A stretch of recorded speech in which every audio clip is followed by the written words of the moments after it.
बर्तमान बड़ खबर पाणीपाग को नहीं पुणी आसूची नुआ अपडेट माड़ी आसूची भयंकर बात्या आग पछ होई आसूची 3 लघुचाप समुद्र भितरे बात्या संभावना बल गोटाई शक्तिशाली होउची बात्या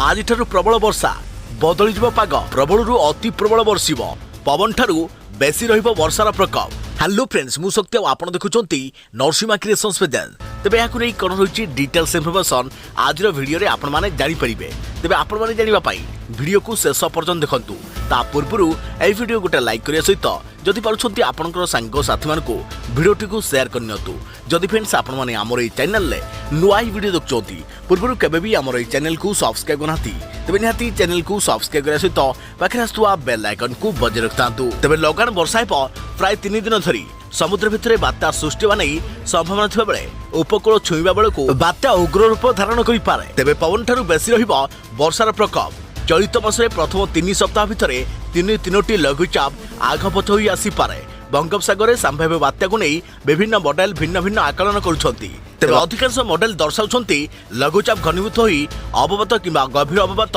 रूप नहीं पारे अर्थात बात्या होई पारे। जीएफएस भली किछि मॉडल आकलन करिछि जहाँकि यह समुद्र भितरे बात्या रूप नेब मात्र उपकूल छुईला बेलकु गभीर किंबा अवपात अवस्था रही पारे। किछि मॉडल ओडिशा उपकूल छुईबा नै आकलन करुथा बेले आउ केतेक दर्शाइछंती यह आंध्र किंबा पश्चिमबंग जाई पारे एसबु केवल प्राक आकलन जहाँ भी हेउ ओडिशा रे 3 दिन प्रबल वर्षा होई पारे। तेबे कृषि पाणीपाग विशेषज्ञ डॉक्टर सुरेंद्रनाथ पशुपालकଙ୍କ आकलन हैला जीएफएस एनसीईपी मॉडल अनुଯାयी प्रथम 3 सप्ताह रे बंगोपसागर 3टी लघुचाप सृष्टि होई पारे। एनसीएफडब्ल्यूएफ मॉडल अनुसार 2टी लघुचाप हेब प्रथम लघुचापटी दक्षिण पश्चिम और संलग्न केंद्रीय पश्चिम बंगोपसागर एवं दक्षिण आंध्र उपकूल रे आसंता 6 और 7 तारिख बेलकु होई पारे। यह 9 तारिख रे तेलंगाना आड़ को मुहाइबा संभावना अच्छे यह प्रभाव में ओडिशा को सामुद्रिक पवन बहिब तापमात्रा कमिब आंशिक मेघुआ पाग रहिबा सह विभिन्न स्थान में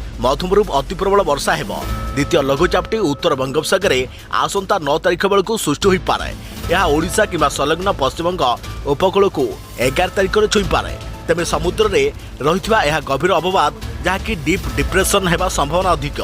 एमिति कि बात्या पाखापाखि पवन होई पारे बोली जीएफएस बारंबार आकलन करिछि यहाकू कमाई गभीर अवपात नहीं मध्य पूर्वानुमान करिछि तेणु स्थिति बदलिबा संभावना को एड़ाई दिया जाई न पारे। जल पतनर तापमात्रा वायु प्रचलन और ऊर्ध्वगामी वायु घनीभूत हेबा पई पाग अनुकूल रखिछि।